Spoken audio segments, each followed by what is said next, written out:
নজর রাখবো পরবর্তী খবরে। উত্তরপ্রদেশের এক উপনির্বাচনে লজ্জাজনক হার বিজেপির।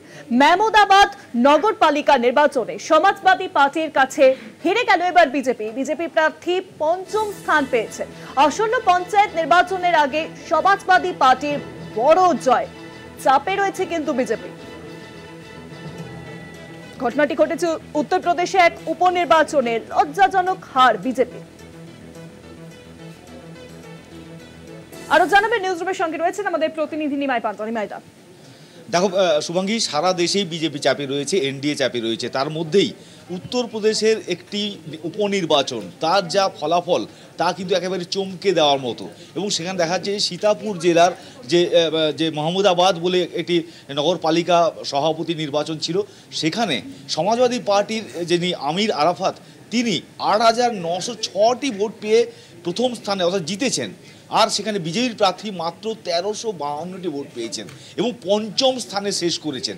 এবং শুধু তাই নয়, কংগ্রেসেরও পিছনে পড়ে গিয়েছেন এবং বিক্ষুব্ধ দুই যে বিজেপি প্রার্থী ছিল অফিসিয়াল প্রার্থী থেকে, তারাও এগিয়ে গিয়েছে। ফলে সব মিলিয়ে সমাজবাদী পার্টির এই বিপুল জয়। যদিও এটি উপনির্বাচন, একটি নগরপালিকা সভাপতি নির্বাচন, কিন্তু এখানে কিন্তু একটা ট্রেলার যেন দেখা যাচ্ছে বলে মনে করছেন অনেকেই। কারণ সামনেই রয়েছে পঞ্চায়েত এবং পৌরসভার ভোট উত্তরপ্রদেশে।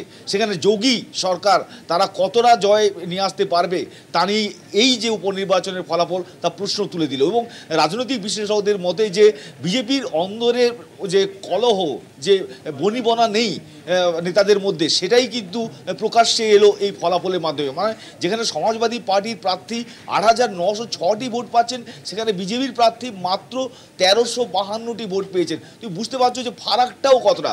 পঞ্চম স্থানে শুধু শেষ করা নয়, ফারাকটাও অনেকটাই। ফলে বিজেপি শাসিত উত্তরপ্রদেশে এখন সমাজবাদী পার্টি বা ইন্ডিয়া জোটের যারা শরিক দল রয়েছে, তাদের যে উত্থান হচ্ছে, তারা যে এগিয়ে যাচ্ছে, তার একটি বলা যেতে পারে যে প্রতিবিম্ব বা একেবারে একটা স্যাম্পল হিসেবে এই ভোটের রেজাল্টকে অনেকেই ধরছেন। এবং সেক্ষেত্রে চাপে পড়ে গিয়েছে বিজেপি, চাপে যোগী এবং মোদী অবশ্যই। কারণ উত্তরপ্রদেশের মতো রাজ্য যদি হাতছাড়া হয়ে যায়, তাহলে কিন্তু দেশে সরকার চালানো কতটা সম্ভব হবে তা, বা দেশের সরকার আদৌ থাকবে কিনা সে নিয়েও প্রশ্ন উঠে যায়।